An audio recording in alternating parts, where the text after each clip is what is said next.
offices.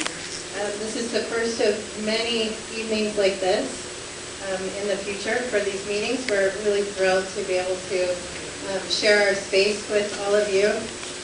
And just to go over a couple of logistical things before we dive into conversation. How many people have been to the Global Exchange offices before? Okay, so, wow. Familiar territory for most of you. So we have a kitchen that is just right past it on your way in. And we do have a water machine. There's some paper cups out there. Ian's here. Yay!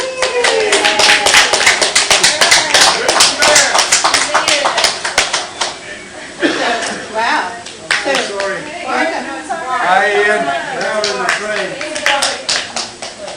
Really sorry. So I'm just going over logistics and then we'll hand it over. So if you're thirsty and you're dying for some water, we have some cups that look just like that are right inside the door, and a little water machine, purifier thing. And then the restrooms are back the way you came in. Just hang after the bathroom, hang the first left in the hallway there. And please be gentle, we have very old piles. Very old, take flush very well. Okay, great, so I'm going to hand this, now, are there any other logistical questions that anybody has about Global Exchange? No? Great. Well then, we'll get started. I'll let you, So Ian has made it, yay! Ian, as I said, he's offered to do his own introduction, but as I said, he's been writing and working on the issue of the commons for many, many years, and just completed a book on the history of the commons, so we're really lucky to have him. He's going to introduce us to the concept of the commons and some of the global issues and struggles. Thank you, Ian. Thank you, Beth. I could do without. Is this being? We like it. Sorry. I really don't like it. I spend my life projecting, so if anybody really can't hear me, I'll just put that if I may, because I'm going to be using the whiteboard as well. All right. Diamond. Here, I'll take it. Yeah. Would you mind? I'm sorry. Thank you. Okay. Well, thank you. Yeah, I apologize for the BART system. An hour in the tunnel, the train. We really do have to demand better public transport and 24-hour transport. Right? The uses of an earthquake. We constitute ourselves as a common often in emergency. And there's a good book just published that warns us not to be too sanguine about the uses of an earthquake. But at least we did get 24-hour BART. Many people remember back in '89. And the community was constituted partly through the fact that everybody was not all human life was on there, and it was an interesting time.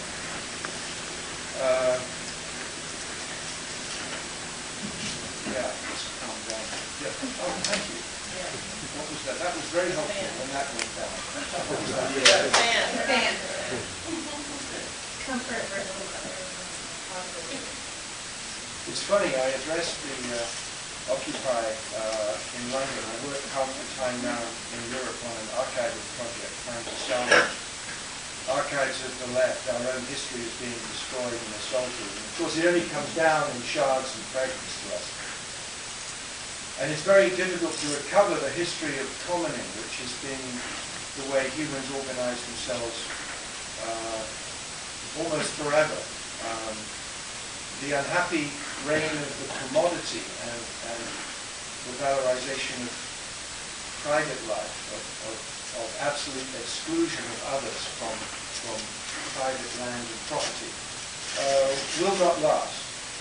Unfortunately, for most of the lifetimes of people in this room, especially those of the elders here, will be seen out under the sign of private property. It's been a disaster. We don't want to romance the commons necessarily, but there is a world that we have lost. And the job of the historian, as I find myself having become, trying to recover that history, and it's very encouraging in one way to see how many people are interested in common. In fact, we have to be careful what we wish for, because there's almost nobody anymore who doesn't like the idea of the commons. Realtors love it. But they don't mean the commons as livelihood, right? They mean clean parks without dog shit and no potholes, that kind of thing. Commons in its essence has to do with livelihood. It's the means of life, okay? One could say, in shorthand, that the common, and commons in American English, Up on there, yeah.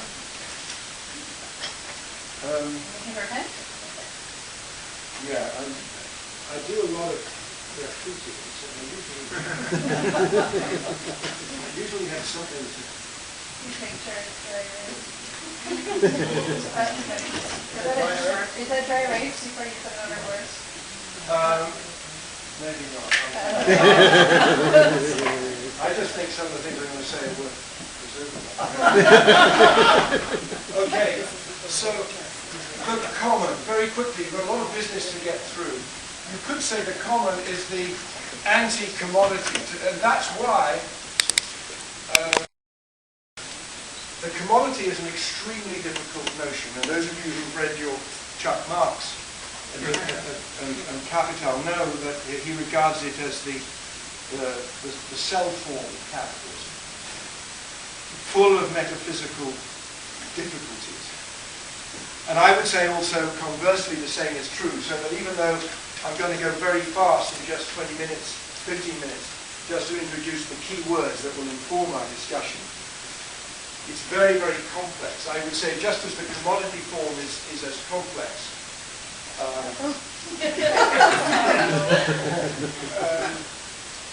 so the common form is as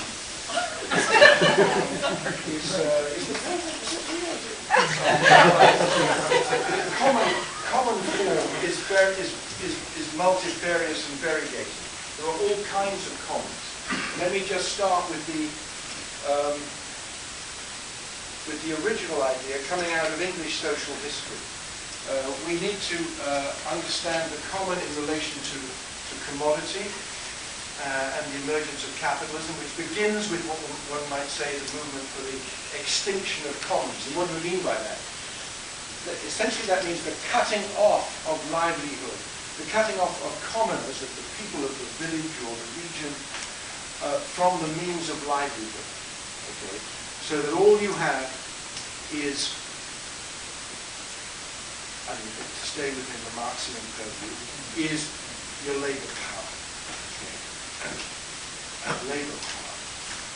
When you hear on NPR that so-and-so, people in such and such a country are living on $1 a day, you know that can't be true. So what is it? It means that at least these people, and maybe half the people on Earth, still have access to livelihood in some way, all right, that is outside the cash nexus. Who here, apart from the dumpster divers, who here, for example, who here was born on a farm? Right. You see, 100 years ago, it would have been 90%. And 200 years ago, it would have been almost 100%. So in other words, we're now living in the first years in which more than half of humanity is now living in cities. And the common in the city is a tricky thing, because most cities were thrown up after the extinction of the common. So what kind of common? What rights are we talking about? Rights of common. That's a term from you hear among occupiers and communards of the right to the city. The rights of common are things that are inscribed in the Magna Carta, which was the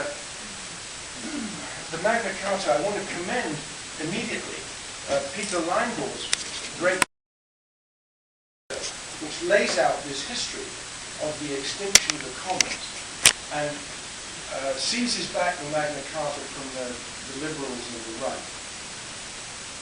and essentially shows that apart from the big charter, and that had to do with the fight between the barons and King John way back in the end of the Middle Ages, there's a charter of the forest. There's a charter of the forest. So the Magna Carta is hugely important about due process, about habeas corpus, the right to one's body, but at the heart of that agreement of running on the Thames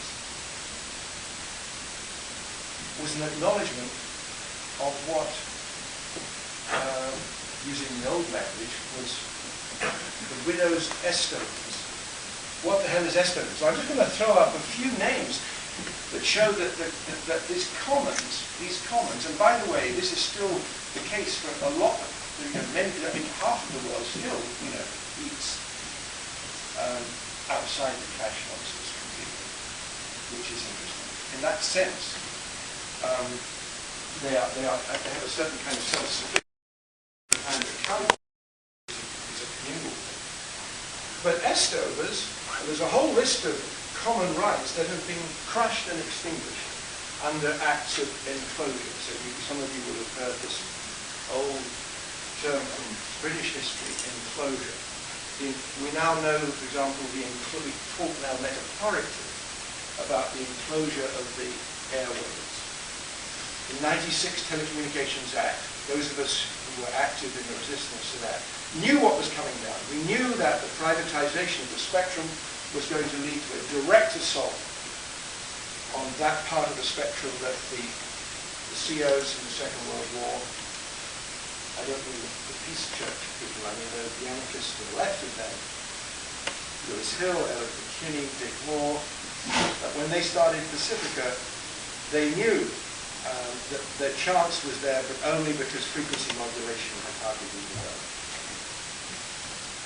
By 1996, they wanted to grab the spectrum and privatize it. It went on the market, and suddenly the Pacifica network seemed to be worth, we don't know how much, but appraisers were putting the signal at the Empire State Building at $250, $300 million. Same thing for the signal at the top on the East Bay Hills here, which is 59,000 watts, pumping all over northern California. Couldn't do that now because of the new regulations from the FCC. But the earprint of Pacifica reaches 1/5 of all, potentially, of all Americans. Hugely valuable. And you could say it's a common. Or is it a common, or is it common? So I just immediately want to flag, before I come through with a couple more of these old rights problems, a real problem. I think tonight, we're going to get into this difficulty because there's a tremendous conceptual problem of conflating public with common. I would say you've got a triad here, public, private, and common, and they're all in some interesting relation. What we could say is that the enclosures, which begin in earnest in the 16th century, we don't know why capitalism began when it did, on the northwestern fringe of the Eurasian landmass. We don't know why it didn't happen before, but it did, and it happened in the British countryside, textile capitalism, and it's described by Thomas More, the first great document discussing the extinction of the commons, the brutal process of dispossession. Is Thomas More. Has anyone here read Thomas More's Utopia? You remember that? Okay, right. The second half is he's describing the better world that he sees to try to push back against the enclosure of the commons. It's a nightmarish patriarchal retrospect. But then, hey, he's a very evil guy, that's right. But still, it's interesting. The first half is a description of the shattering of the old commons, the throwing of people into vagabonds, the turning of commoners into, again, what in a modern parlance we would call a proletariat, where all you have is your ability to reduce yourself to labor power. Right, so that's Thomas More describing this this situation of the conversion of the commons, and that means the rights of common that are everybody in that locality to things like estovers. Okay, a bottle of Bushmills to anybody who knows what estovers is. Well, the widow's estovers is mentioned. It's very poignant. You can think of maybe John Clare, the great peasant poet, or William Blake, or Wordsworth, any of the romantics who started to love the countryside in a way that we Californians do. We have that word in West End. And the widow's estovers are the fuel, the wood. Okay, that's fuel. And you have a right to the downwood. Okay. Again, Karl Marx. Chuck Marx's very, very first essay is on the criminalization of the theft of taking wood in the forests of Europe. Wow. Now the complexity we face this evening, and again, I'm going, it's a bit, I have to go very fast here, and I apologize. We've got maybe 5 more minutes just to get a few points over. If we can do this in time. I feel a bit like, I don't know which I would say, looking at flowers from Christmas. We're going fast. But just to get these things out there, because they're absolutely important. I can't talk about, we could talk a lot about estovers, you know, the different kind of hydrocarbon fuels that different societies need to reproduce themselves. For the widow to be entitled to estovers is hugely important. A modicum of dignity and warmth in your old age, for example. Not being hanged because you're taking the wood that's been, by the way, seized and fenced around. Enclosure is often completely physical. It's hedges and it's fences. Right? They've enclosed the beach in a lot of places on this continent. The beach. Not below the tide line, but how do you get down to the beach when all the land is privatized?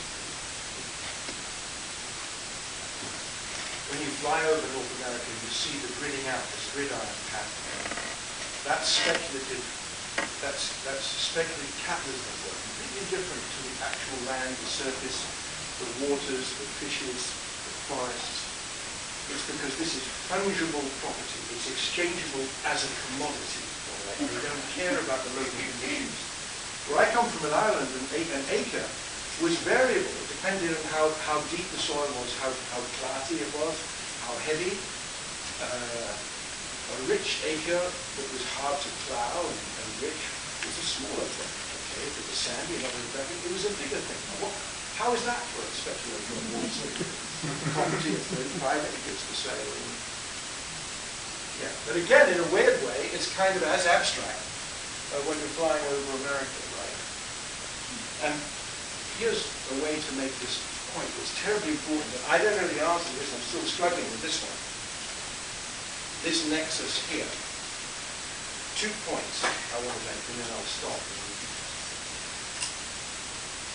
hear about some specific problems about, say, the Golden Gate. I'm going to talk about in part. So when they punched their way over the Appalachian crest, the Anglos, to enclose North America, they send out surveyors to do a cadastral survey of the continent, which then turns into the lots and all that grid. Down so almost 40 acres, but what will be the same.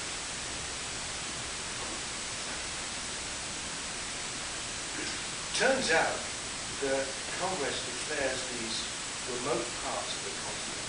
Of course they have people who live there, there are people whose homework is there. They refer to them as these territories as public land. Public land in the history of this continent, in American English, when you hear the word public land and you're a native, look out, because they're coming after you. Public is a term that's, as it were, on the way to private. Okay? Just as the enclosures, original enclosures, a story told in Letters of Blood and Fire, to use Marx again. This movement we understand. It begins in Blood and Fire. And eventually, when the landlords take hold of Parliament or Congress, they can do it with a stroke of the pen. They can privatize the commons, and suddenly people find that they're crossed off the land. What's happening, interestingly, in the history of North America is public to private. That's on the way. When you get enough people, enough settlers, then you privatize it. You declare it public, you make it a public project, so it's state money. So those of us who are anti-statist, we note that public is a very statist notion, unlike the commons. And I want to come back in conversation to the very idea of global commons. I think it's a nonsense. Commons always has an outside. You could say the public is everybody, right? Public library, everybody's there. No, not truly commons. With commons, there was an outside. That's what the capitalists want us to believe didn't happen, right? The tragedy of the commons. If you have anything in common, everyone's going to act, there's going to be no altruism. So that's a big issue. What's interesting, if you think about the parks in California, when they're signed into law, as let's say Sequoia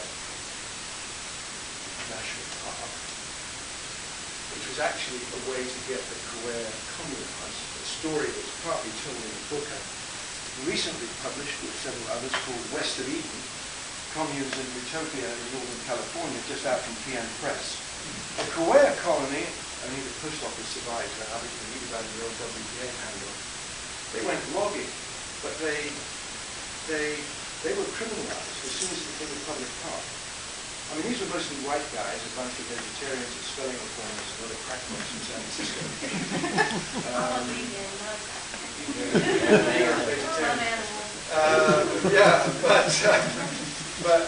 But what's interesting is that at the same moment of impartment, of making it public, criminalizes the commons of the Pacific Littoral. That's to say, all those people who for thousands of years have been moving up and down the Pacific Littoral, gathering in the understory. We're talking ferns, mushrooms, downwood, estovers, chiminage, panage. I could give you a long list here, right? Panage, who knows what panage is? These are all extinguished rights of common. We have serious work to do tonight, beginning here and in many other places, to try to reconstitute commons. It's not, I don't want to be old-fashioned about it. I'm not saying everybody should go out, collect downwood and sit in front of a pile of kindling, right? Panage. Panage is the right to gather beech moss, acorns, for your pigs. Right? Herbage is the right to grazing. All these are questions of livelihood, which are extinguished under commodity, under the reign of the commodity. That's what we're facing. We still have half the world living in a way as commons, outside the cash nexus. They're not fully commodified. The World Bank has big designs, IMF. They want to privatize everything. They don't really, actually. We will remain, our bodies, as the sink. The waste will go into, nature is the waste. Remember, so this is a big problem for me, trying to figure out in one of the books I got in the works, The Long Theft, which I've published bits of over the years, over 30 years. The big knot in the middle of it is trying to understand the relationship between common, private, and public. This is a status notion. Common is not a public. Common has an outside. So when you're talking about global commons, what on earth are you talking about? No, it's always under somebody's feet, right? My guess, I'll stop with this, I'll just say, I predict that President Obama, before long, will declare the gallium or the coltan or any of these strategic minerals that happen to be under the feet of Congolese right now, he will declare them a global common. Because he's a common. It belongs to all humanity. And it will be administered by the United Nations. Some independent body. That's my guess. Who isn't a common in that, right? Well, they're not talking about their private property, the right to be executed. So this is a big knot at the heart of it. So when anyone stands up this evening and says, let's talk about global resources, well, who's the we here? Whose resources? Somebody's living down in the people. Who's going to go into anyway? I'm sorry, I've been racing like that. I'll stop there and we can go in the dialogue, and I'm sure you have many questions as I do. thank you so much, Beth and others, for inviting me. I just want to say that it's a pleasure to be here and to say that, I'll just finish with this, that when I addressed Occupy London, very close to the office of the new archive project that I'm working at with some comrades, bringing salutations from opening in San Francisco at the height of Occupy, it was hard to get the message across because of the sound, the noise, the sound, the buses and the traffic. We never managed to stop the traffic. I found most interesting, those of you who've been to Cairo know that if you try to get into Tahrir Square, it's almost impossible. You take your life in your hand walking across. The stilling of traffic in Cairo was the condition of possibility of deliberating our crowd. They stopped the traffic and knew that it was impossible.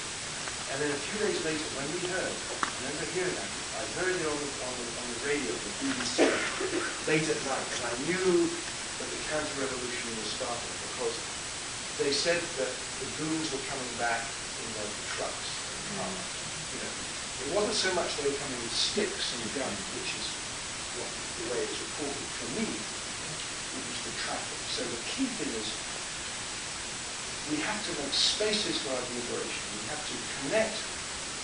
We have to build these common spaces. And that's different from public spaces. We need perhaps public spaces until we can get rid of the state of the law. And the crop-up killing. But in the meantime, we have to be very vigilant in the spaces that we have, including this. This is valuable, right? They're coming up. Think how few places they will give us. You know, the criminalizing squatting in London now. It's terribly serious, and so we have to connect the struggle in the squares with the struggle in the streets. Critical mass. I've got a little book on the bicycle also coming out, and it's more and more important, I think, that we actually have to attend to the space of our deliberations. And just finally, because I hear that some of the comrades were talking about the struggle in Golden Gate Park. Kenneth Rexroth, in a column, long before I got here, I think in 1960, noticed something that was very profound. He said, when the mine troupe got arrested last week for putting on performances in the park without permission, that was an enormous victory. And of course it became the conditions of possibility for what was called the 60s.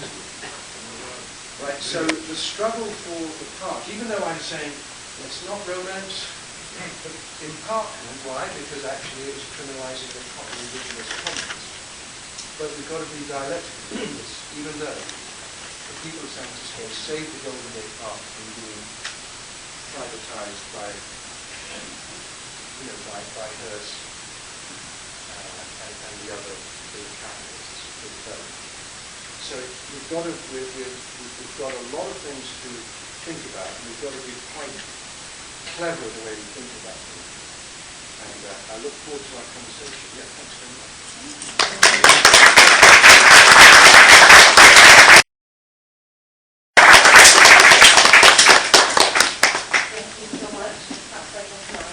All right, thank you so much, Ian.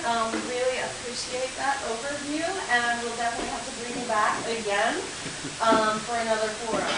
So it looks like we have the Space Transformers here, which is good news and bad news, because I assume that might be bad news for the greenhouse. But we did offer the possibility of perhaps moving the forum to the Kezar Gardens after we have our next two speakers. So next we have Shannon Biggs, and she's going to speak to us about the rights of nature and the work towards declaring a universal right for nature, and also fracking. Hi.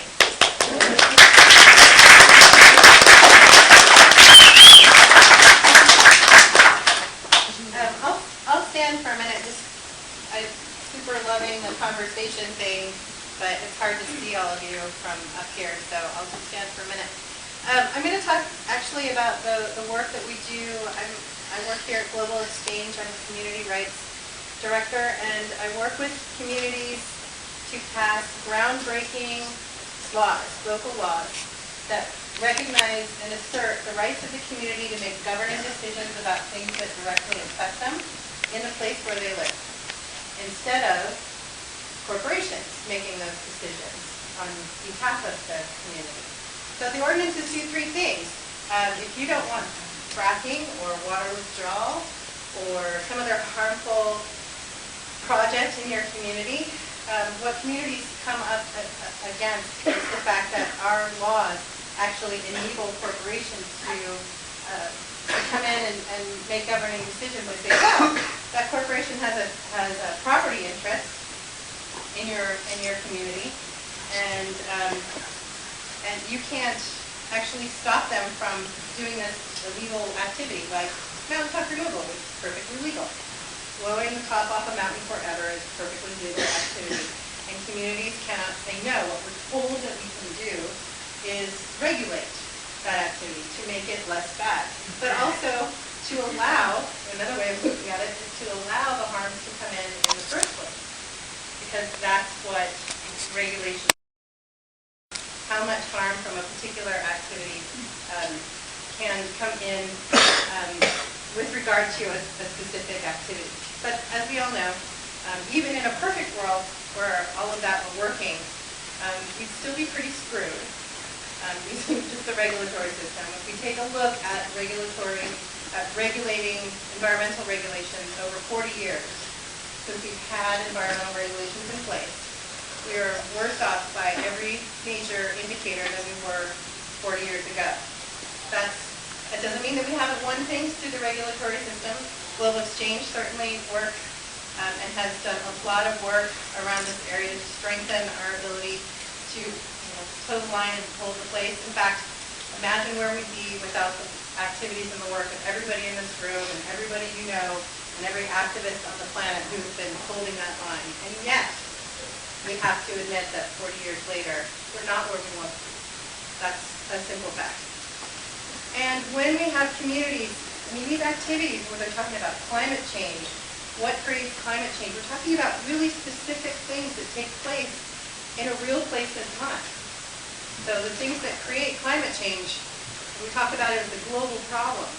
And part of that is disempowering for us as people who want to do something about it, because it's really hard to affect change internationally on climate change other than to say, I will drive less, I will use, we'll talk about resources, or I will use this wisely, I will walk to work, I will get a bike instead of driving.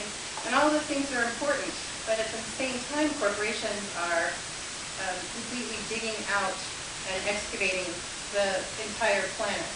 So this balance of what we can do as individuals can be really unsatisfying in terms of addressing things like climate change, even though it's completely scary and freaking us out, and the United Nations has been absolutely unable to address things like climate change. But as I said, these activities take place in a real space and time. So whether it's mountaintop removal, when you're talking about a specific mountain, or fracking that's taking place in a particular well, or whatever the activity is. When communities are confronted by these unwanted harms, what they're told is, you can't say no to it. Because what's the first thing when we're told, we're going to blow the top off this mountain? What's your first reaction as somebody who lives there? No! Right? No!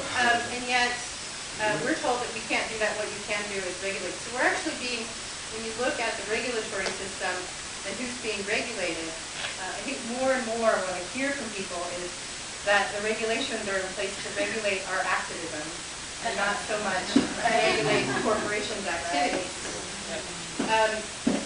So the ordinances that we work with people pass have largely come about as a result of people confronting the system of the state actually empowering corporations and giving permissions to corporations to do dirty things in their community, to them, the integrity of our body means nothing, and certainly the integrity of that local ecosystem equally is not being really thought of. So when communities are confronted by this and they say, well, we don't want it, we're not taking it, this is a threat to our health, this is not how we want our community to live for whatever project X. And we say, well, what do you want to do about it? And they say, well, we'd actually like to make the rules. We'd like to be in charge of what happens to us in our community. Is that so crazy? And we say no, because we're crazy. Absolutely will be doing crazy things. So we assist communities to write new laws that do all of these things for Main Street, to assert their right to say no to the activity, or to say yes to the alternative, and to strip corporate constitutional protections within the municipality, and to recognize rights for ecosystems. So these ordinances actually take everything that we know and actually create local zones of democracy in a way to say, we as a community believe that fracking is dangerous and we don't want it. We don't want it a little bit. We don't want it a lot. And considering that it's happening here and it's the water that we drink that's lighting on fire out of our faucets, and the corporations don't live there, and we live supposedly in a democracy, why is it that we're being told that we have to accept these things? And what if we just absolutely say no and create what we want in the places where we live? And this is really for us, there are 150 plus communities who have passed ordinances like this. This is how set up communities, and I'm not talking about radical, well, they are radical in their own way, these ordinances are radical, but the first states to begin adopting these ordinances, there are several now, were rural farming communities in Pennsylvania. Bush voting, libertarian, tea parties, all kinds of people. What's interesting is that when it comes down to at your local community level, you say, this activity is coming your way, and there's nothing you can do to say no according to the law. Community response increasingly is to say, no, we're going to create the laws because we're supposed to be the source of government. We're supposed to be empowered. And if you pull out the Declaration of Independence, right after it talks about rights, and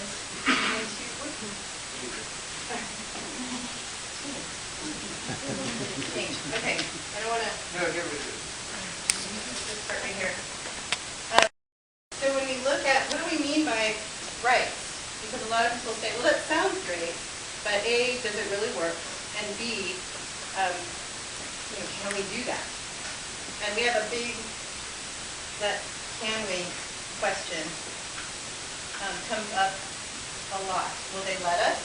Because when you're looking at this, can we write laws to protect our communities comes up, and then they say, can we write a law that negates corporate constitutional protections within our municipality? Even though the Supreme Court says corporations are persons too. And that's a really important question.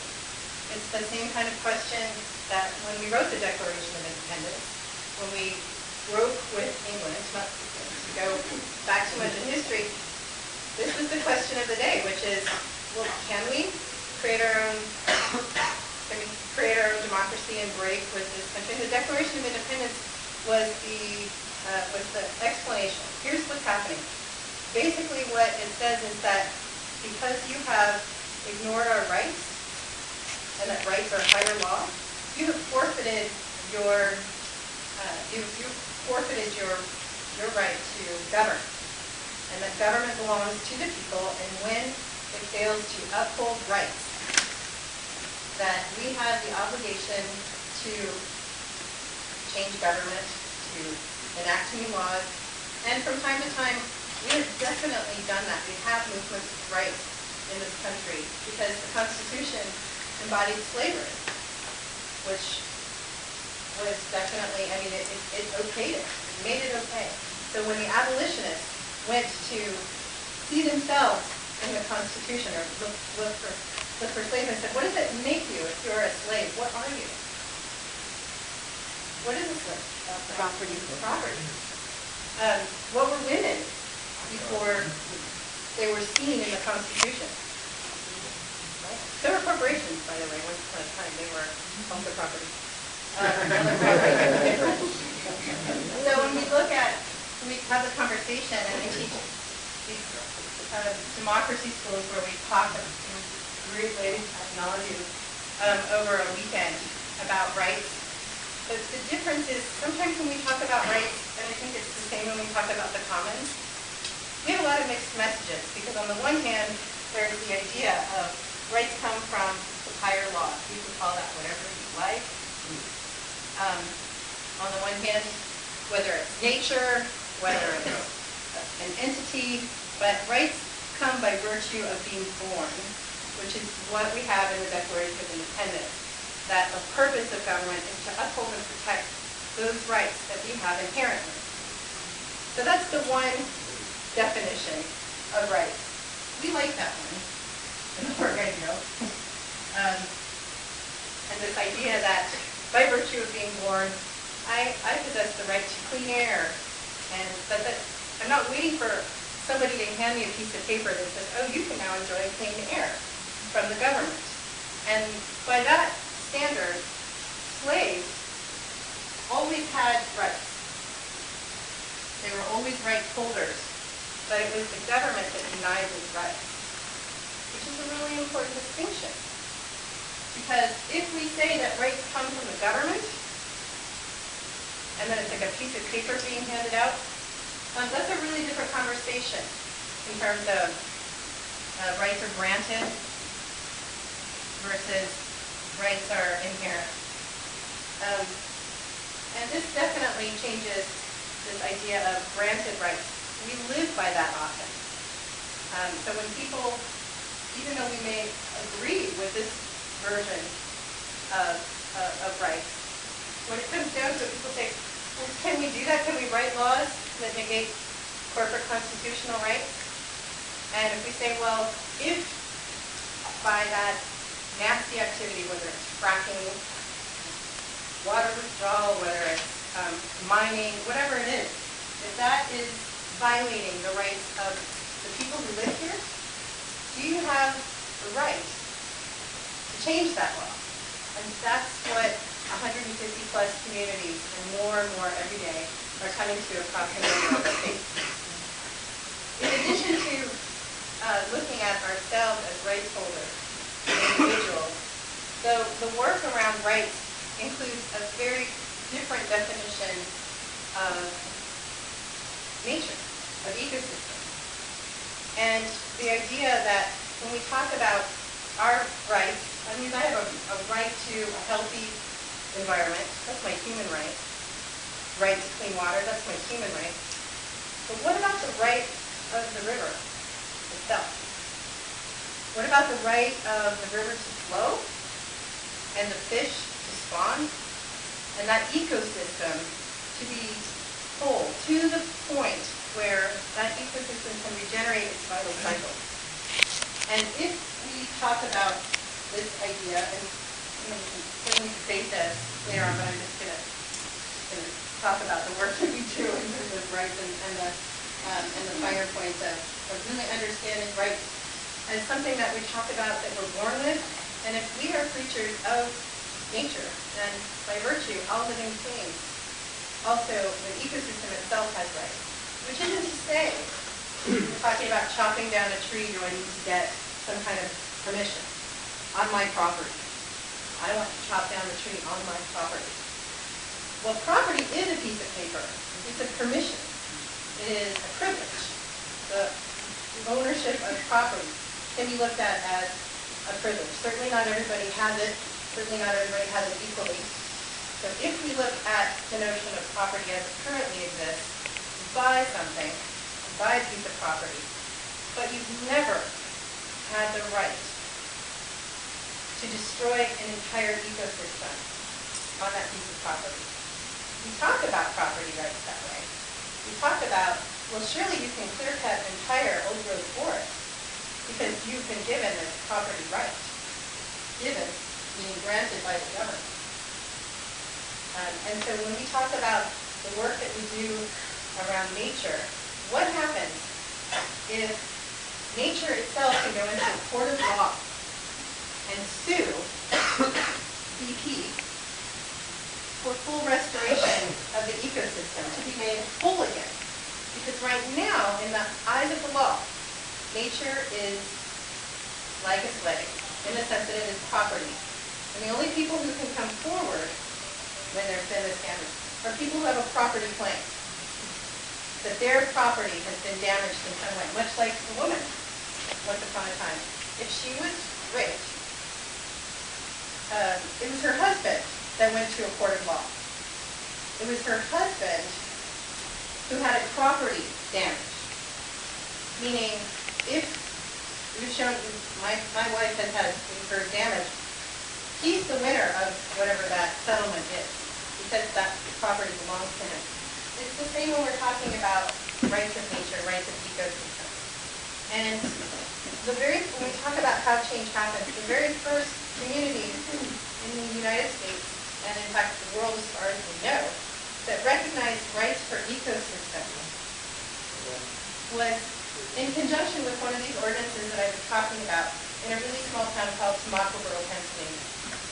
Kathy Miarelli, who sat on the city council, as a grandmother and a school teacher, was working with my allies, Community Environmental Legal Defense Fund, and they were working to try and protect a piece of property.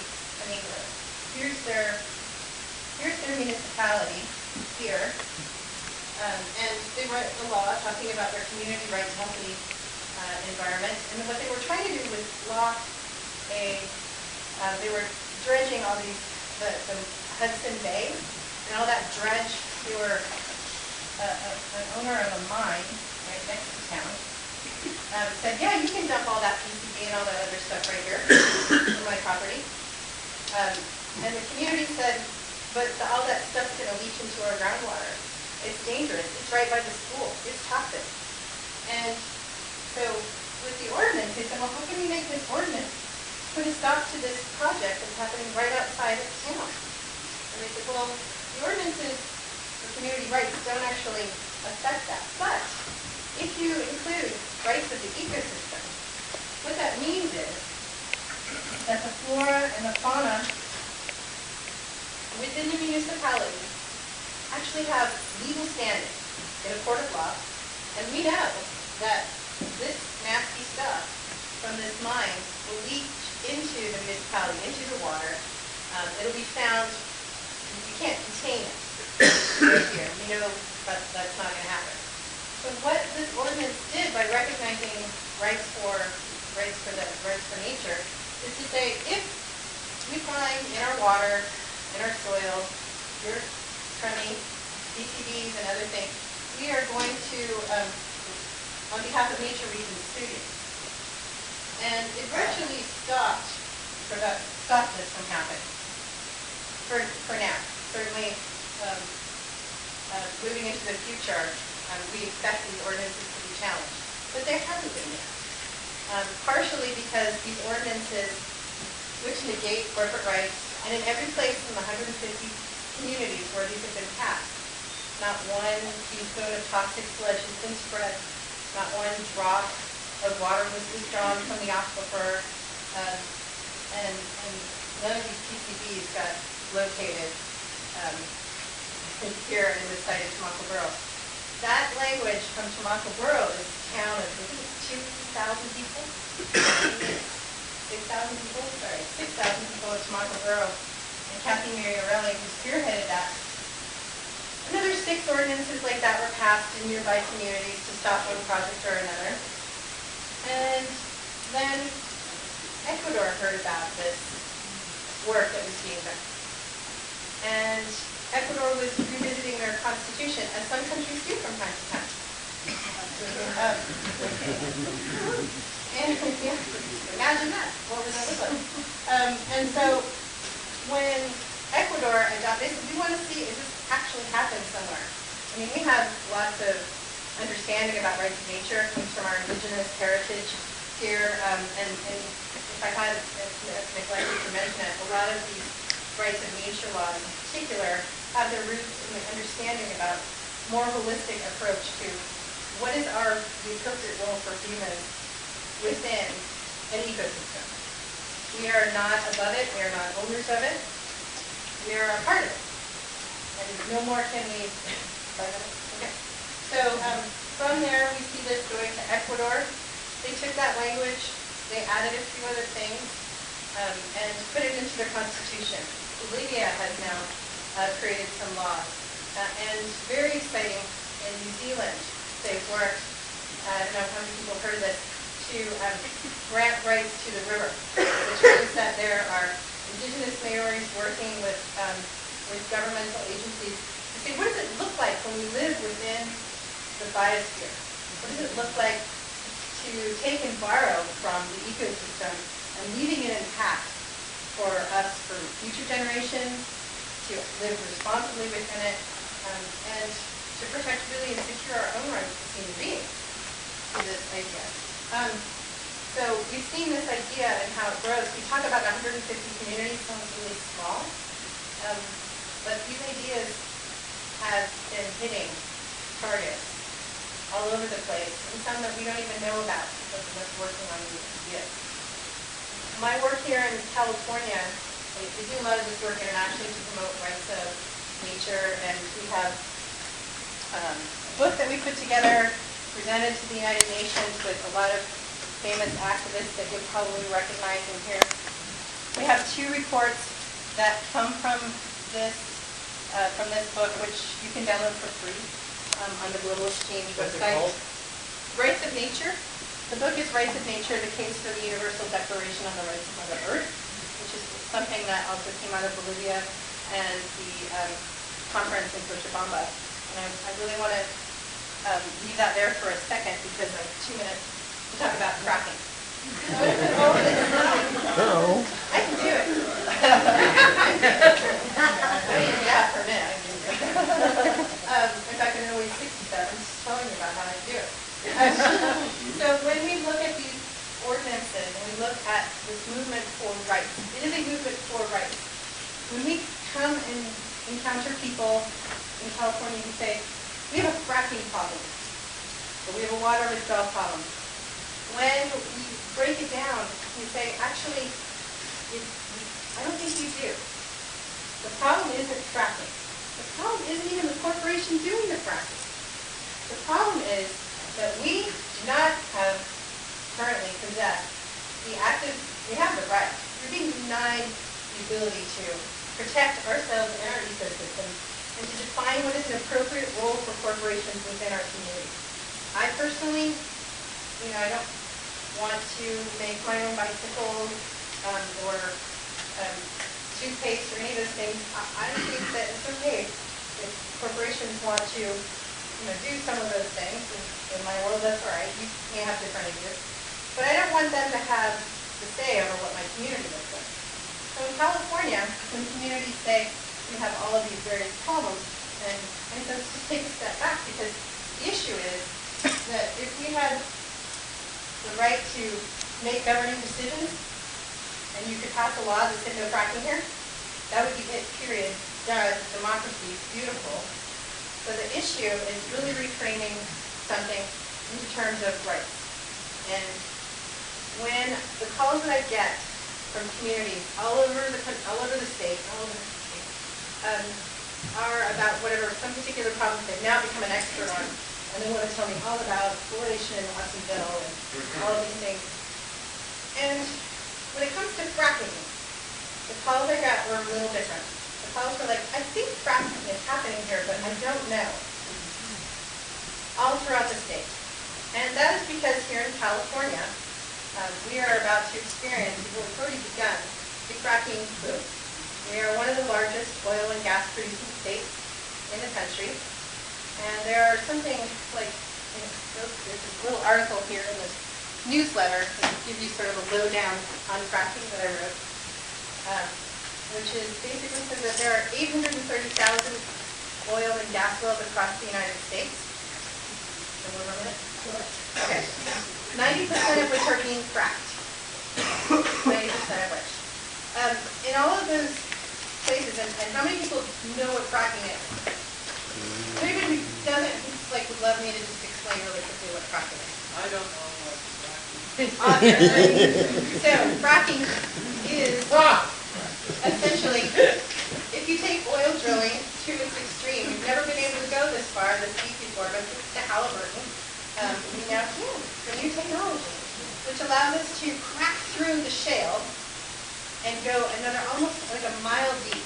And not only just a mile deep to drill for oil, through the oil and gas shale, that hard crust, well below the water, and then to go a mile out, and then to use the drill, the drilling rig, so they're using existing drilling rigs that have become dry, and they put about 300 different toxic chemicals. We'd like to tell you what they are, but it's really difficult because they're protected under trade secrets. So 300 toxic chemicals, we know what a lot of them are, and it's a lot. Nothing that you'd want to drink, and certainly nothing that you'd want to come out of your faucet. So the idea is that they pump all of that with a lot of pressurized water, with the idea that they're going to send all those toxic chemicals, it breaks up the shale, and allows the natural gas and the oil to come up through the water table, into the soil, into the aquifers, creating all kinds of poison problems. And also a new thing is earthquakes. So there's a big correlation between earthquakes in Ohio, which are on the rise, and fracking. So bringing fracking to California is an awesome idea for yet another reason. And so it's a really devastating thing. And in California, it's particularly pernicious because corporations do not have to notify communities that they're going to be fracking in their area. So when I get calls saying, I think they're fracking, those people must have seen the skull and crossbones truck going by the house. Because there really is no notification. They don't have to say what's in the fracking fluid, that's protected as a trade secret. And in California, it's an unregulated activity, and all reporting of it is voluntary by the corporation. And I mean, it goes on and on. There's a few details here, but it is something that what is perhaps most dangerous is because it is such a bad practice and such a bad idea, and it's also the two regions of California where there are two large shale deposits, the Monterey Shale and the Santos Shale, down in Southern California, as well as all over the state. They're going to frack the headlands in Mount Shasta, which provides 1/3 of our water, by the way, through the Delta. So this idea is really bad. There are groups who are working at the state level to try and convince Governor Brown to make it less bad. There are all kinds of regulations and things. We'll just finish up. But there are some communities who are saying, we don't want it.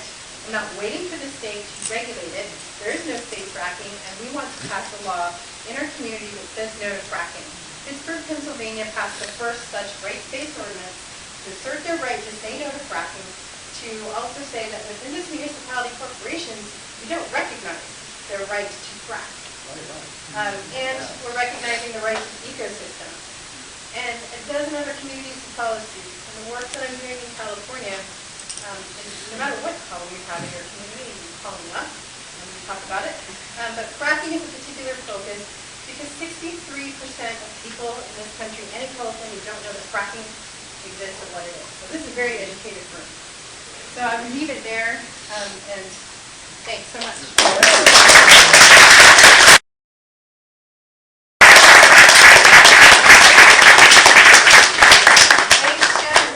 We're going to have the questions, answers, discussions at 8, just so that we don't, lose speakers, and because that discussions can sometimes get extended and we lose track of time.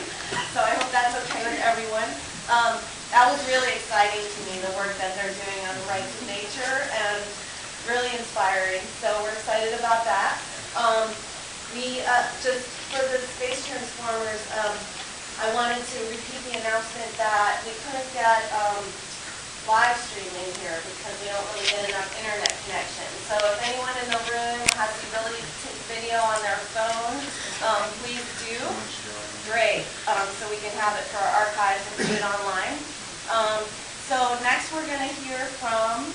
Catherine Howard, and she's going to speak about the work at Golden Gate Park against the plastic soccer fields and to preserve Golden Gate Park. And then we'll hear from the Space Transformers and Ed Dunn about the recycling center and the gardens. Okay, hi. Can you hear me? Yes. Okay.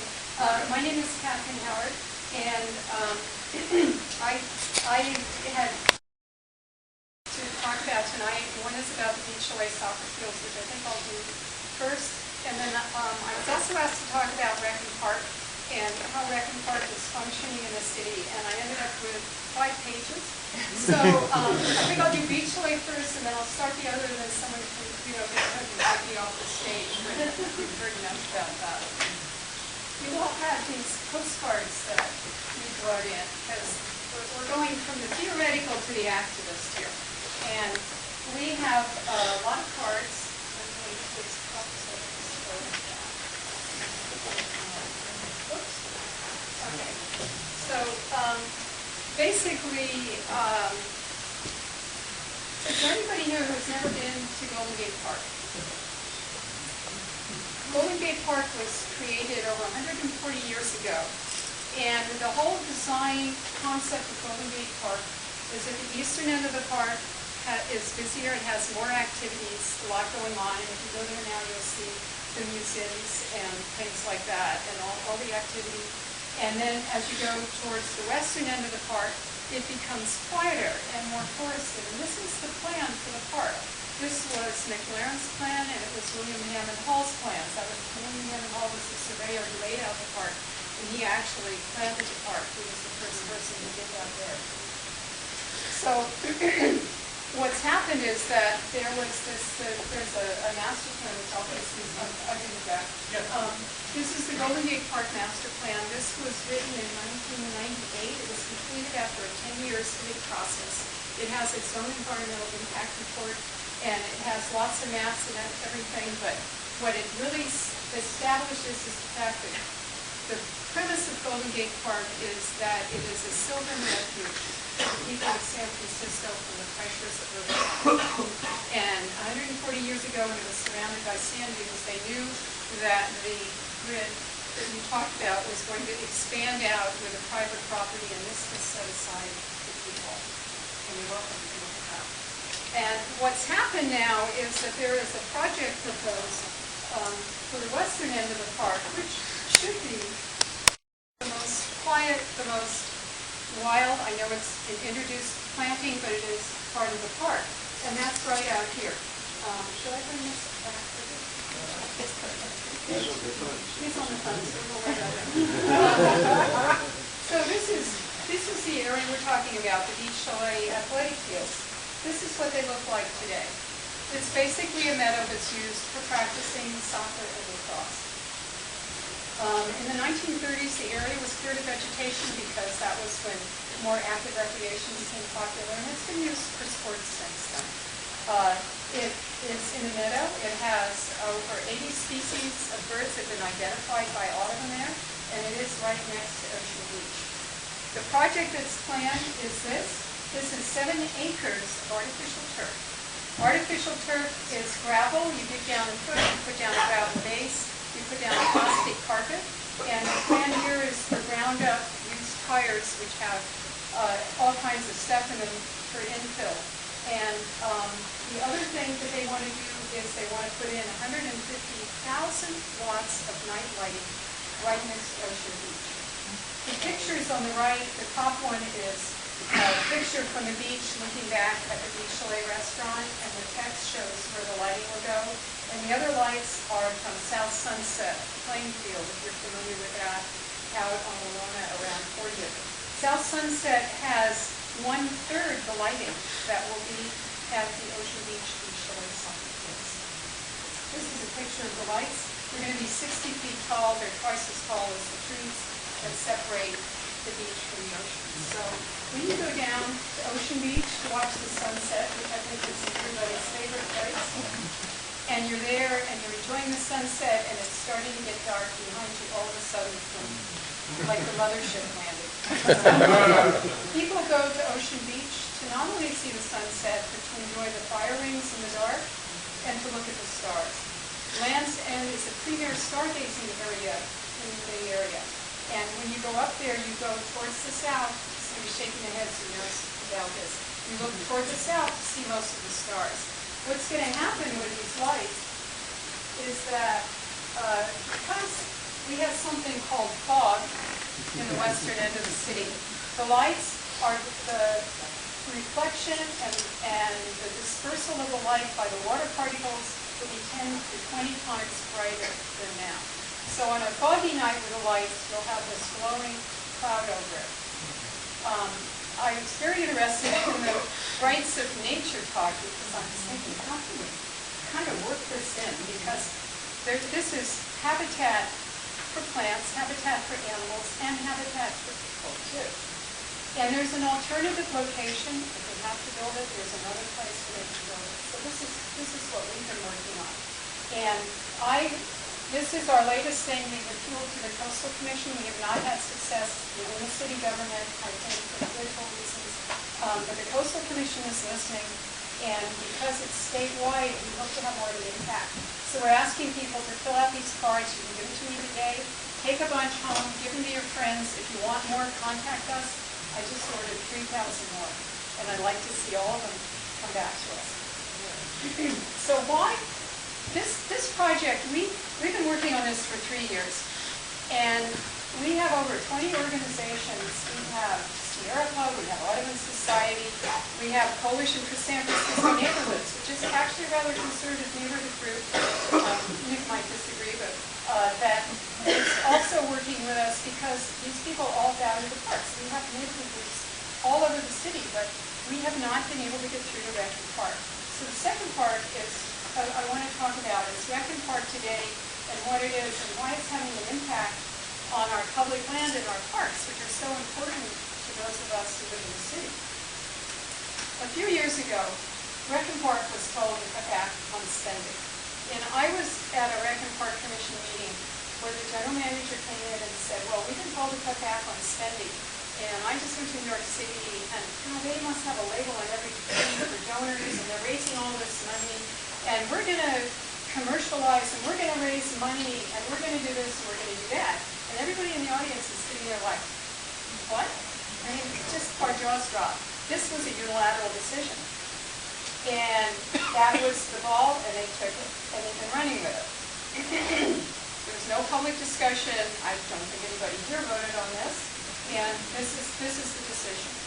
The first step of part of this, and remember, it's rec and park, so there's recreation too, a lot of buildings, a lot of land. The first step was to lay off the recreation directors in the city. And we can't afford all the recreation directors, so we're going to lay off the directors. Oops.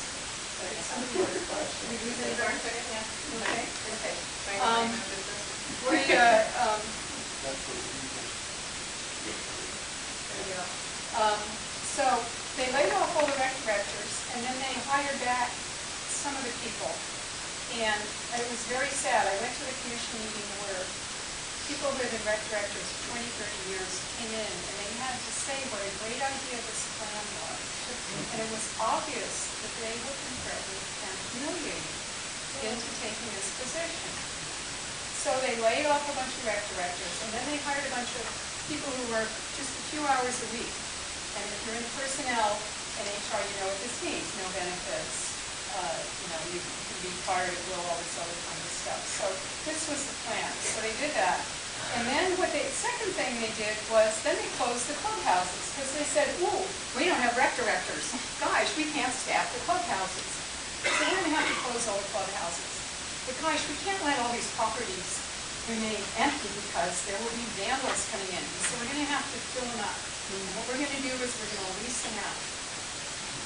And so I went to meetings in different parts of the city where people heard what was happening. And I have to say they're leasing out to different kinds of organizations. A lot of them are nonprofits. Nonprofit is not a good or evil term. It's just a condition, it's how you do your stuff financially. So I'm not against nonprofits, I'm not for them. What I'm against is the loss of our public property to anybody.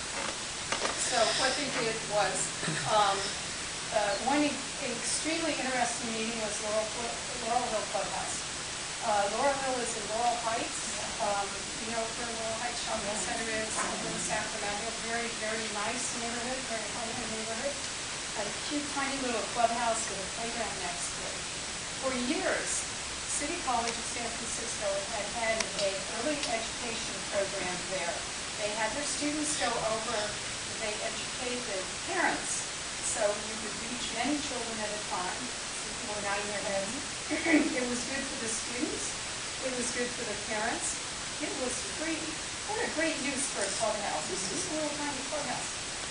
Recton Park decided that City College should pay them for using this clubhouse. I can't imagine. And there were some problems with people coming and leaving and stuff like that. I think from the hearing I went to, there were communication problems and things from the language per year. And all of a sudden, there was a new lessee for this clubhouse. A new lessee, a new person leasing the clubhouse.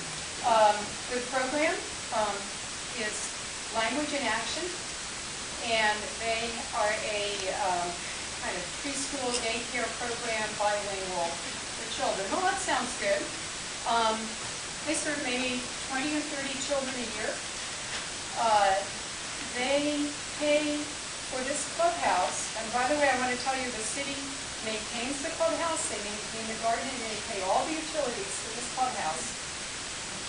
They pay, in that neighborhood, what would you think? You know what rents are now. They pay $1,500 a month. They charge up to $16,000 a year per child. So one kid pays the rent, and then the rest is gravy. Now, I don't want to criticize them because they're just trying to run a daycare center. But this is a building that is now out of the public realm. Your neighborhood group cannot go in there and have a birthday party. You can't rent it for a community meeting or anything. Because they took over, they renovated it, they locked the door. It is their building to use as they wish. So this started happening at clubhouses all over the city. Well, what happened was they went up to the J.P. Murphy Clubhouse, which is on the west side of where the tower is. Sutro Tower, right, thank you. And I guess that's Sunset Heights or something like that. And Recton Park was going to go there, and they were going to lease it out. And they said, oh, it's going to be great, maybe you'll have yoga programs, maybe you'll have this, maybe you'll have that. Well, by this time, a lot of people were onto this thing. And one of the local neighborhood people is already a columnist in the paper, which also helps. And George Woody, he got a whole bunch of people together when Recton Park came to talk about this. They had like 80 people in the room saying, okay, what are your plans? And we went through 2 or 3 meetings, and we learned some interesting things. One of the things we learned was that the people who were leasing it out, who had all been hired at 6-figure salaries to lease out, because of course we can't pay rec directors who are making $30,000 a year, but we can pay these people over $100,000, and that they were being given commissions based on how quick they could lease out rec or property. It's amazing things people will tell you in a public meeting without even thinking about it. So the people in the neighborhood basically put their foot down, and they said, we don't want to lose our clubhouse. You know, we want it here for birthday parties. And the other thing you have to know is that this clubhouse had just been renovated for almost $4 million. So you renovate a clubhouse and playground, you fire the rec director, you close the clubhouse, and then you rent it out to somebody for $1,000 a month. I mean, it doesn't even make sense financially. But the overall thing is that we lose it. So that clubhouse is now open occasionally, because Recton Park, of course, is going to dig in, and they're not going to fight us down. One of the problems with doing this is that once you get a group into one of these public properties, it's really hard to get rid of them. They have a constituency. They build up. They bring the little kids to the public meetings. And you've got all of these people now who want to have this program in the public property, and then you have another lot of people who are disenfranchised, and they're not quite as organized. So when you see our public spaces being leased out long-term like this, 5 minutes? Oh my God, I've got 14 minutes left. Okay, I'm going to whip through other things really quickly. In 2003, they decided to build an underground garage in Golden Gate Park for the museums. They were going to cut down all the trees and turn them into concourse. It took 3 years in the landmark legislation to get the tree cutting stopped. The garage is there, it's supposed to make money. I went to a meeting, it's not, it's losing money. And there's still a ton of cars there. The eastern end of the park, you can't do anything if you don't consult the big institutions there, because they have an enormous amount of power. Japanese tea garden used to be free, everybody pays. Striping Arboretum was free. Striping Arboretum Society now runs the Arboretum. They have people from all over the Bay Area. Their interests are different. And now, if you're from outside the city, you're paid. If you live in the city, you have to show identification. If you want to bring someone from out of town, you got to pay for them. Nobody goes. The place is, we call it ghost garden. That's 55 acres that people used to just be able to walk into. 2 years ago, the PUC proposed building a 40,000 square foot water treatment factory in Golden Gate Park, actually right in the western end. They didn't think anybody would notice. Where? I may have heard of that place.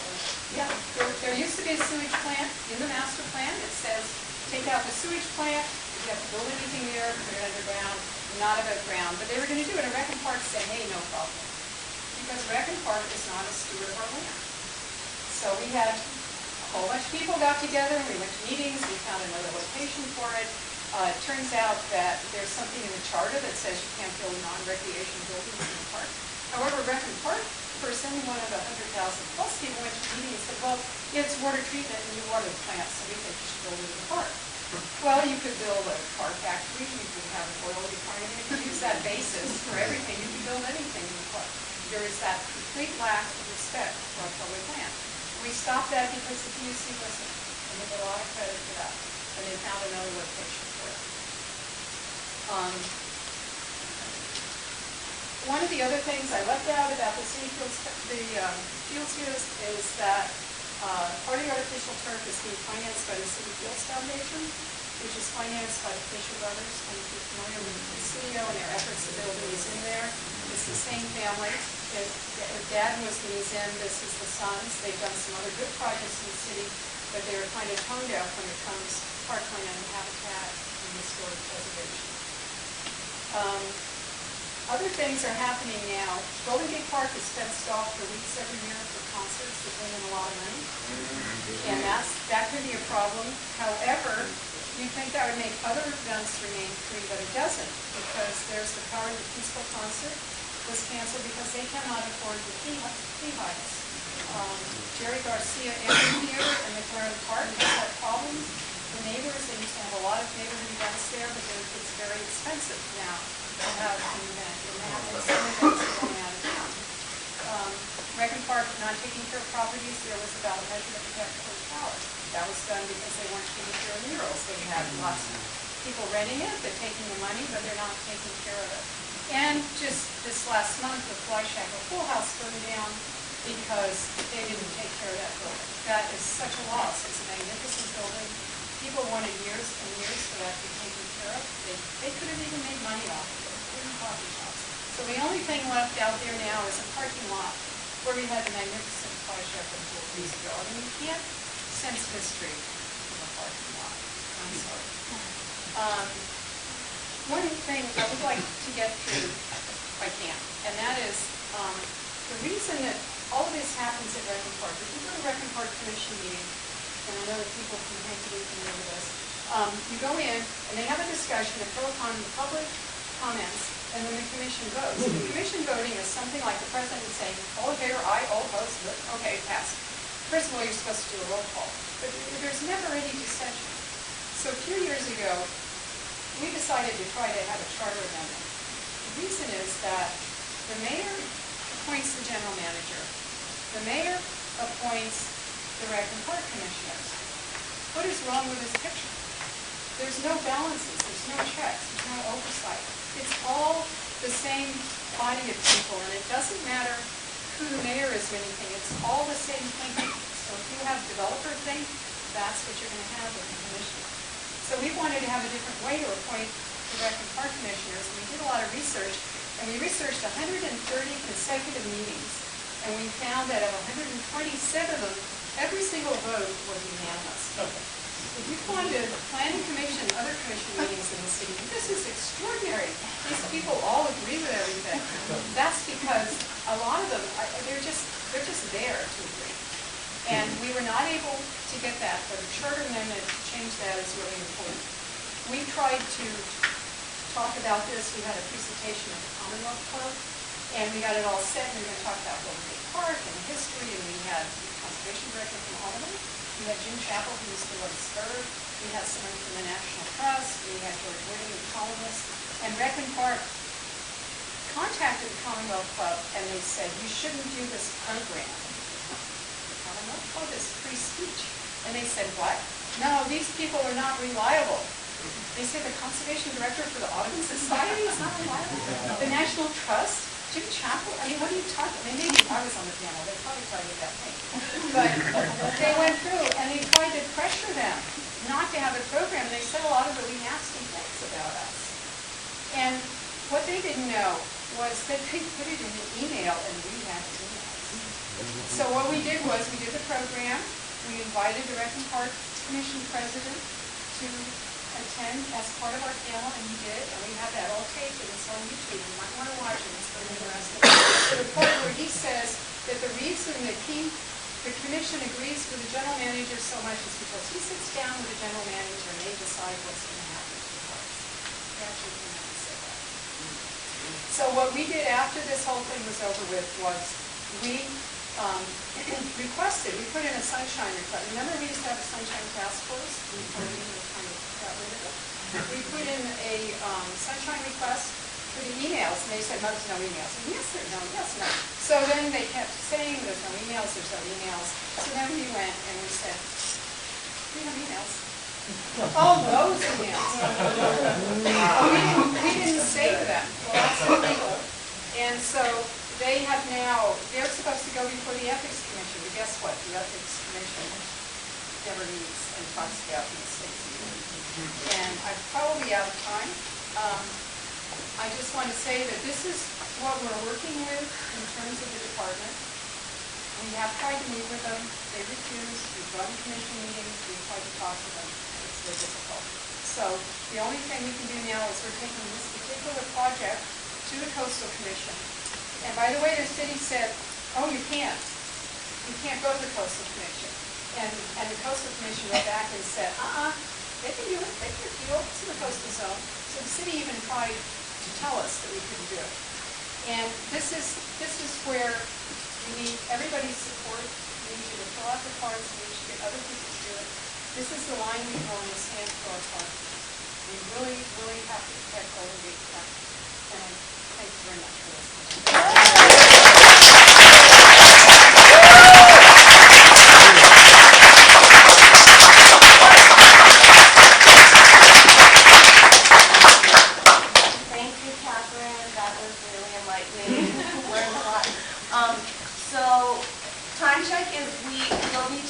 By 10 to 9, we're going to have an update, a brief update on the situation at CCSF after the space transformer. So we'll still have about 20 minutes for questions, answers, discussion.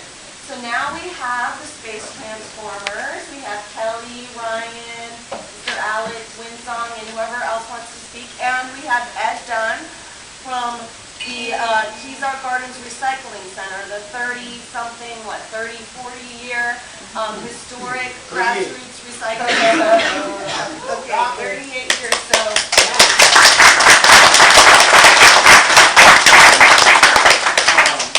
So it shut down a few days ago after 38 years. But it's a great sort of demonstration of what you can do with the commons. It started in the Grattan schoolyard, in the corner of the schoolyard, a few hours a month on Saturdays with volunteer energy back in the 1970s, in the early 1970s. After Earth Day, people wanted to act locally, after they were thinking globally about pollution and environmental issues. And recycling was one thing that people thought that they could do themselves, and so they pulled together in whatever spaces they could find, like donating garages, or they were on schoolyards, the University of San Francisco later on for Richmond Environmental Action. Over the years, it became more organized and it became more accepted and politically kind of correct. In the mid-1970s, there was a platform of progressives that came together in Community Congress in 1975 and called for free land to set up recycling centers. Eventually, the Richmond Environmental Action Organization, the Active Council, Bernal Heights Recycling, they found space in Alameda Farms, Farmers Garden, Farmers Market, University of San Francisco, and eventually came through from a schoolyard to the front of Keys Art Stadium and then the back of Keys Art Stadium by 1980. And so, although we started in 1974, we've been on parkland since 77. That's been controversial, to some extent, a controversial use of the commons. But it's been a non-conforming use of the park. It's not necessarily strictly recreational, although we even challenge that because there isn't a written definition of recreation to the park code. And so recycling is to use over and over again, or to recreate over and over again. So, it's kind of funny. Some of us run on our occupation as an insight on that definition of recreation. But it's more about, like, there's an intrinsic, obviously, for most people, especially this room, a connection between environmental issues and park issues and the silver setting and appreciation of that and conserving the environment in general. And so that's why it's been sort of simpatico over the years. As far as the use of the commons is concerned in San Francisco and politics and all the rest, I mean, it relied on progressive mayors, Moscone and Feinstein, that shepherded our use of the space to the front and the back of Keys Art Stadium, depending on whatever it was. And then friction started to develop under mayors, actually Agnos and then Jordan, and then we had Peace for whatever reason, they were Brown, and then we had no lease since 2001. We've held out, kind of month-to-month status since then, and we were thoroughly evicted and completely screwed for the last 24 months or something like this now, and we were gone last week. But it kind of comes, it would only work out if the mayor would have politically thinking ship-rockers, obviously in the city over the last 2 decades, we've talked about in these forums. So that the wherewithal of political will is gone. And so that's why eventually, even though San Francisco all along the line has become more and more environmentally conscious, we have the zero waste policy, which there's no serious recycling plan in the city or anywhere else, which is zero waste without recycling plan. 9% of the city's recycling happens through recycling centers, so there's any problems with zero waste as you phase out recycling plan. The whole issue of the use of the commons has kind of shifted recently to discretion of the mayor's office because basically class warfare started with the Gavin Mission. So where it was cool in Moscone in the 70s, Feinstein in the 1980s, fast forward to now, actually under Gavin Newsom, he was kind of like, whoa, I see 4 people recycling. Even though most people that use it might have cars, there's a, whatever, it just became that kind of urban myth that recycling is only about that, and I emphasize that, urban myth. And who the fuck cares? I say, who the fuck cares? I'll say that one more time. Let's say it together. Who the fuck cares? Yeah. Recycling center. It's good for the environment, and it's good for whoever's doing it for making money off of it. Because it's about, whatever. It's about all these different things together. And for that particular group of people to be isolated out is the reason why you should get rid of it, which is what I heard from numerous city officials. It's very scary, just chilling. They're like, no, we don't want to close your recycling center. We want to close all the recycling centers around the park. We want to make sure that nobody that lives in the park has a way to earn any money. Seriously. They really seriously said that to me. And yeah, I mean, the beat goes on, examples, with the stories, speak to you guys all along. But I'll just tell you, it's class war, very much so. It started with Gavin Newsom. He seemed like he was Mr. Green Bean, total fucking bullshit. All right? And he put, 10 green jobs out of commission forever. He blew away the native plant nursery at up to 5,000 native plants at one time. We built the community garden that they want to spend $250,000 on. We built the garden for free out of the proceeds from the recycling center. Right? They're spending borrowed taxpayer money to to rebuild what we built. You can see it. I mean, and the heroes of the space transformer, right, have come in at the last minute, and they've been trying to preserve what was there. And there's actually space transformers in jail tonight. Because the city, tomorrow morning is when you bulldoze in New York. Right? Tomorrow morning they're going to bulldoze, they're going to scrape the whole asphalt, they're going to wipe out what's left of all the stuff that was planted. There's 100 community gardens, 50 plots, as well as community planting streets. That's going to happen tomorrow. It's going to happen over the next few days. We're going to be bulldozing. But the space transformers were there today, and they've been very heroic in a way that the economy of like having your own private corporation that rules. That's what I represent the pedestrian neighborhood council, and so we wanted to get everybody on board. But then the last minute we're like, oh, that's right, we have to move our stuff out of the way of rules. So we can't have Ed done scratching the fence officially as the executive director. But luckily the space transformers, and others, and in the last few days, and I think even more people in the days upcoming, are going to mark this loss of the commons and retake these commons. There's a public process involved. There should be a public process because the supervisory community regards should reactivate that. The supervisory community demand that happens, so that there's community input on what happens there. Who knows about what's going to happen when the site comes on? We've got a garden resource center. You can look up online. KeysOurGardens.com has a lot of stuff about it. And actually, I know behind the stage while off this stage.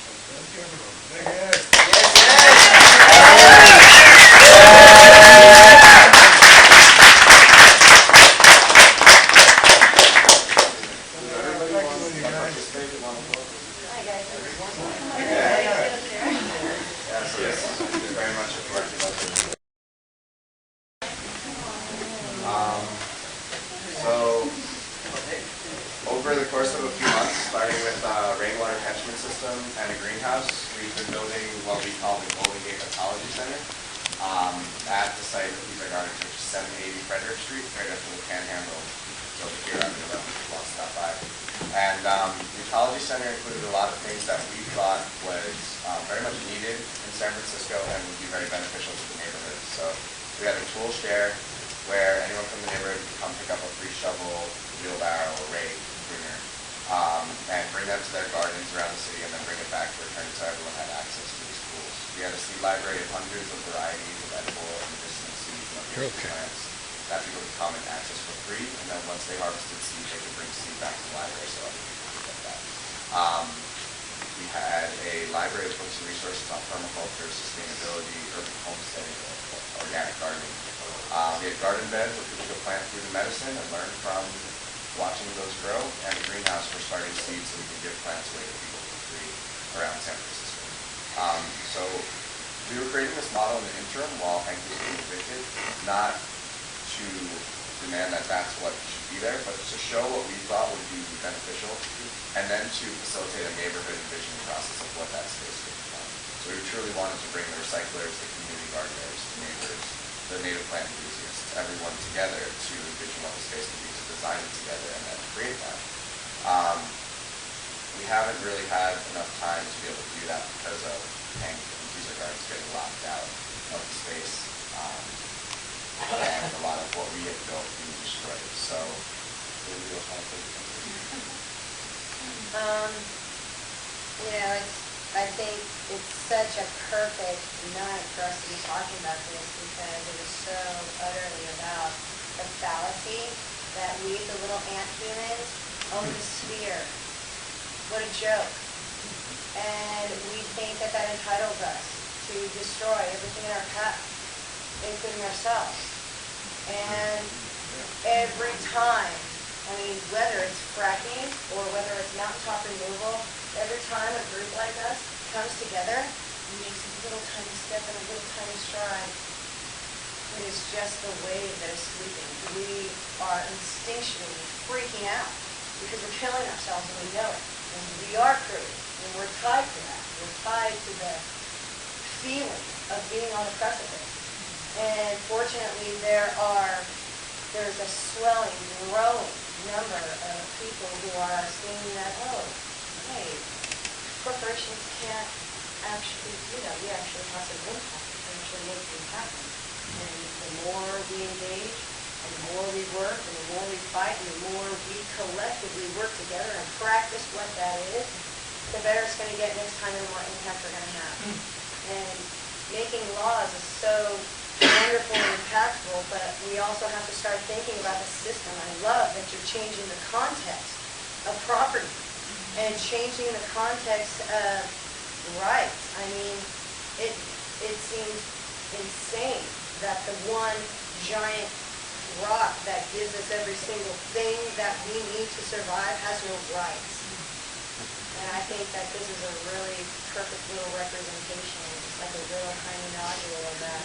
And I see it happening all over the country. I think there are occupies all over the country doing little tiny things like that. And if we add it all up together, that is spooky time. You can make some very serious stuff happen. You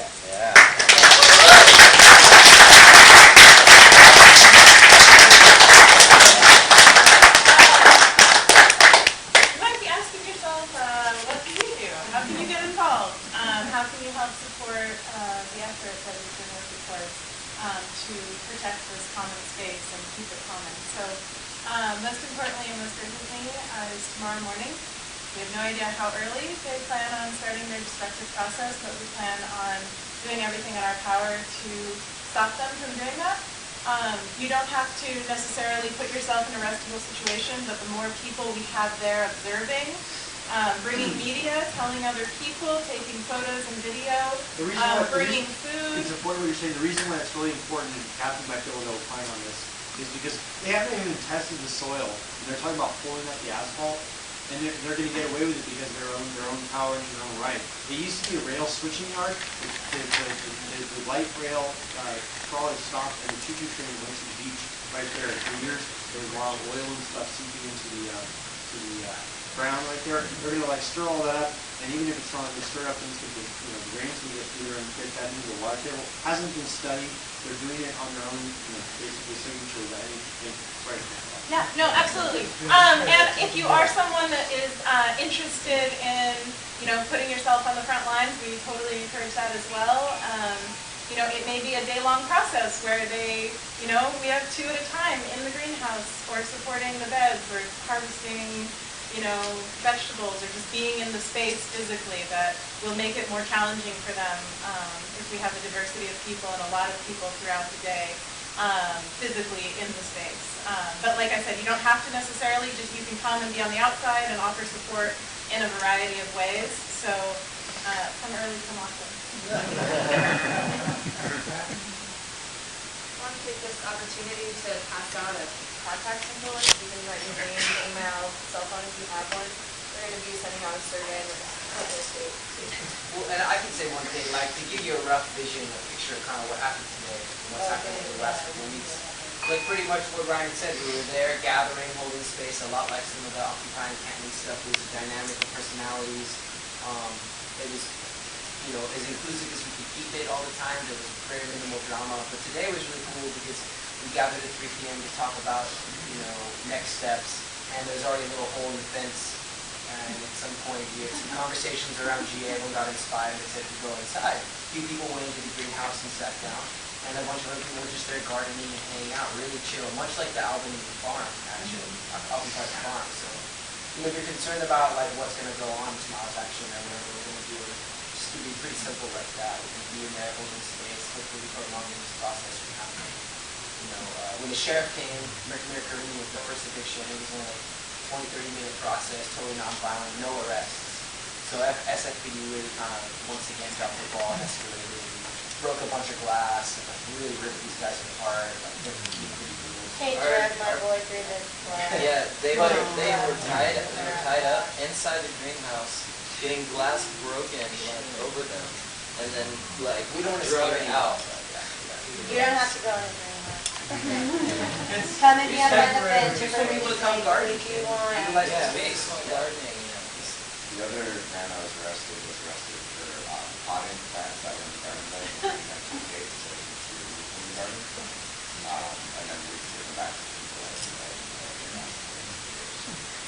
Don't you hate that? Damn gardeners! Bastards! It's all about people, like the commons is a people-based community, and like Ed said on his talk, like people have been coming to recycling center for 30 years. Like with I've seen little old Asian lady carry huge bags and put them down and then gain money.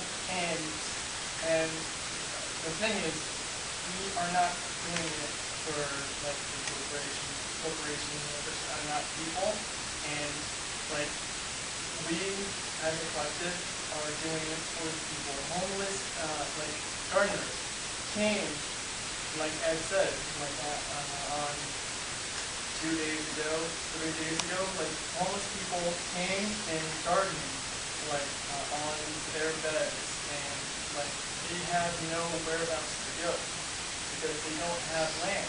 So we have to fight for the land. We have to fight for the commons.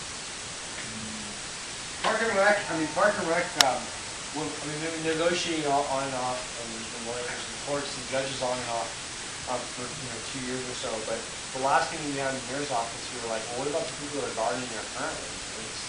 We could pull out the recycling stuff, and there'll be 50 raised beds, there'll be 100 community gardeners. It's kind of obscene to like take out that whole thing and take all those people out. They want to put a community garden, there's already one there. Nope. They want to bulldoze everything, which is what you're going to witness tomorrow. We pulled out the beds themselves, the wood. So what you'll see, or you might have seen, are mounds around that were inside the beds, and most of them were still populated by a fair amount of plants that people were tending. But we'd offered them, the mayor and the Park and Rec people was like, well, look, if you look at the site once we pull out, and if you look at your original map, we built the beds where the sun is. And you designed the garden and the beds to be where it's shady. So why don't you just go ahead and put the beds in the shady area that you wanted to put in? You can have your people come in and garden in the shady area. And our people can continue, and everybody can be there, and then you'll have twice as many community garden beds and conserve what's there and add to it. But so what you're going to see tomorrow is them bulldozing and taking out. And, one group of folks to use the commons, who are just all kinds of folks, just one particular group, then to bring in another group arbitrarily. But it's almost an exercise of state power in a way. It's like people that are on their list, which we tried to negotiate with them. And after it became such a big headache, we said, forget it. We're not going to negotiate anymore. We're going to build the garden. After the stay was issued by the court a year or so ago, I was going to just do this. We're not going to talk about it anymore. That's where the new group of gardeners came from. But anyways, I just wanted to put that whole background. Is they're going to be bulldozing this whole thing far more than we've already kind of put in a solution we've been talking about. I'm running out of battery. If anybody else can record. I have a question. Why don't we move into the questions and answers and discussion for the space transformers and all the speakers, and then at 20 of we'll move to the update on CCSF, and at 10 of we'll start talking. Yes, I just want to say one thing. I think that there's so much opposition, there's so much confrontation, and there's so much that we are up against. But I think we have to remember that through all of this, the earth is on our side. And we just have to feel that. Whenever we're in doubt, we just have to feel that and know that and remember that, because that's where our power comes.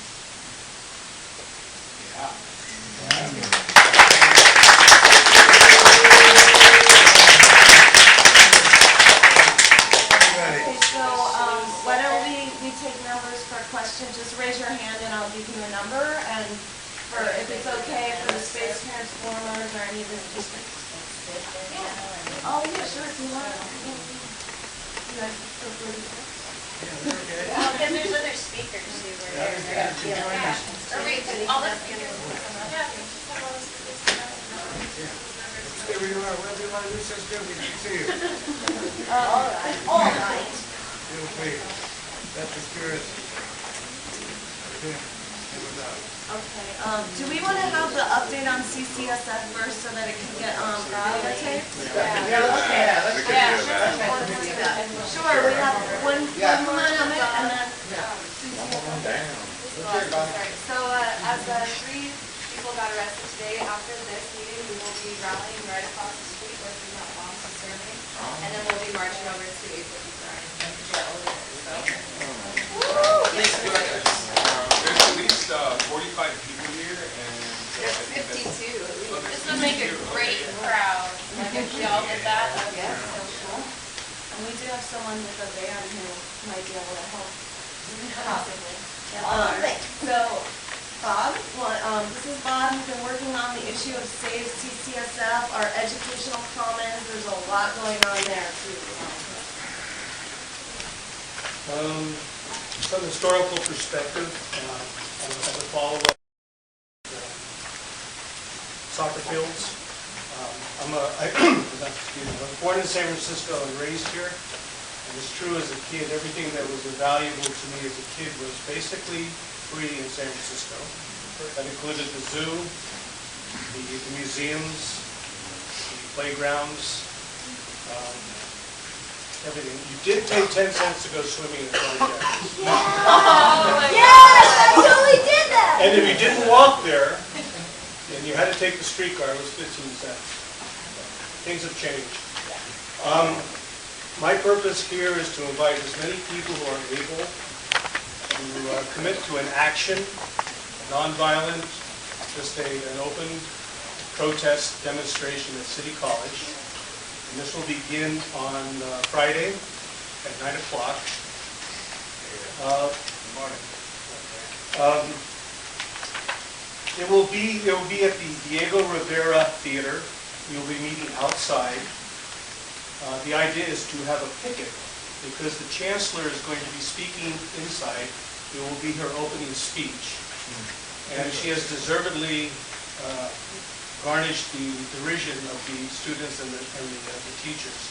So the whole idea is to inform people if they're going to go in there of what is actually happening at City College. And what is actually happening is that a austerity program is being mandated. And so far, just over the holidays, somewhere between 30 and 40 of the classifieds, this would be the maintenance workers and the clerks, were laid off. 20 counselors were laid off. And an 8% salary reduction was levied on the teachers, retroactive to July of this last year. Classes are cut. ESL classes are in the process of being cut. GED classes are being cut. And one of the reasons, like during this last November, there was a vote in which 73% of San Franciscans voted in favor of a $79 tax to go to actually finance CCSF, pull them out of the financial problems they were in. However, it's not happening. And there was a special trustee who's gone in and started the chop, chop, chop. So this is the basis. I'm not going into too many details, but this is the basis for the strike. And if you can come out there and just get in line, there'll be teachers, students, activists, community. That would be great. 9 o'clock. I got a hold of this today from someone who is was a lawyer for 15 years and works with a university, what's actually happening in privatization process of universities. And I just want to read you a few little things that I found very alarming. And he is basically talking about Santa Monica College. You might find this very interesting. Students will be punished by withholding their transcripts if they are organizing. I thought you'd find this interesting. A cop must be at every student government meeting by campus law. Oh my This is Santa Monica College. Wait, who must? The police have militarized the campus with Homeland Security plainclothes and many, many uniformed police.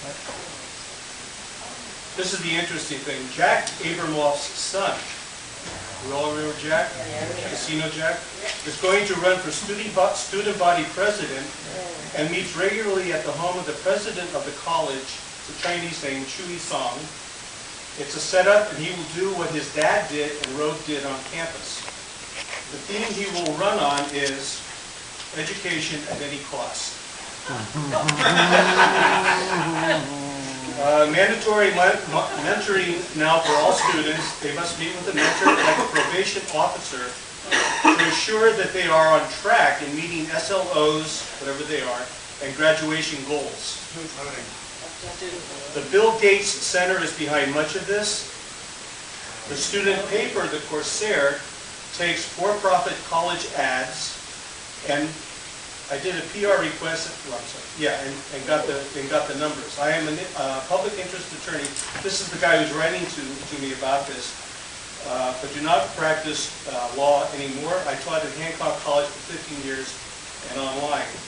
Finally, just to be more brief, Lumina, some of you may have heard about, is behind most of this. They were the U.S. group, which was part of the Sallie Mae, and then did a philanthropy turnaround, and now do advocacy philanthropy like ALEC, which means they furnish the millions to assure the right people, usually of color and Democrats, are in place to bring down the whole system. And I'll just end with something that was written by the head of the Black Studies program at CCSF. It'll take about a minute. What is happening at CCSF is but a local manifestation of an assault on public education nationally.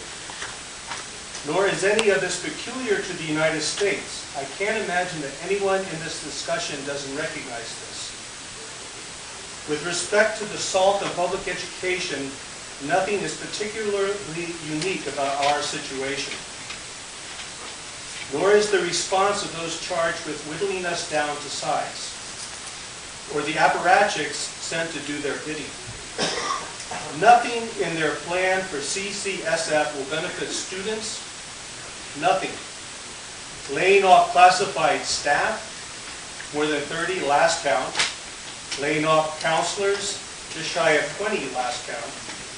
Seriously cutting back resources in the DSPS program. Cutting back or eliminating programs that provide services for homeless students.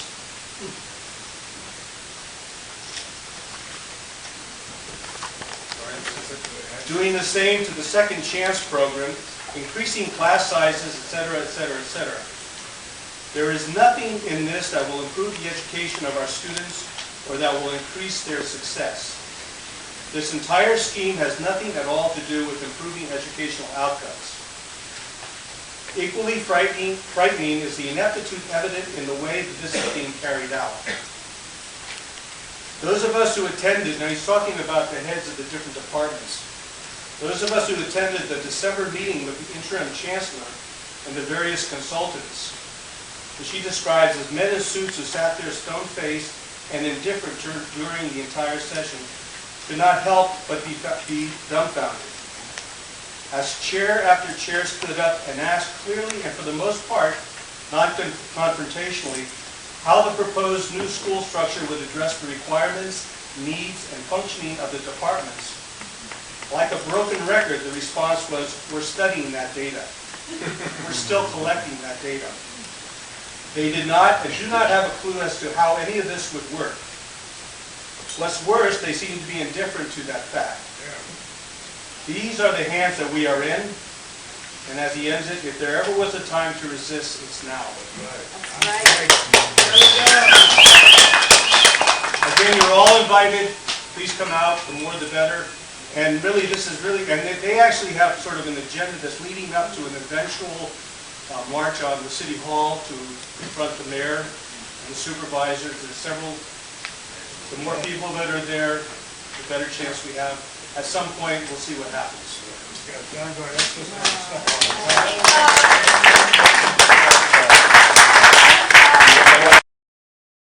think the first question was Ethan. Raise your hand. Number 2.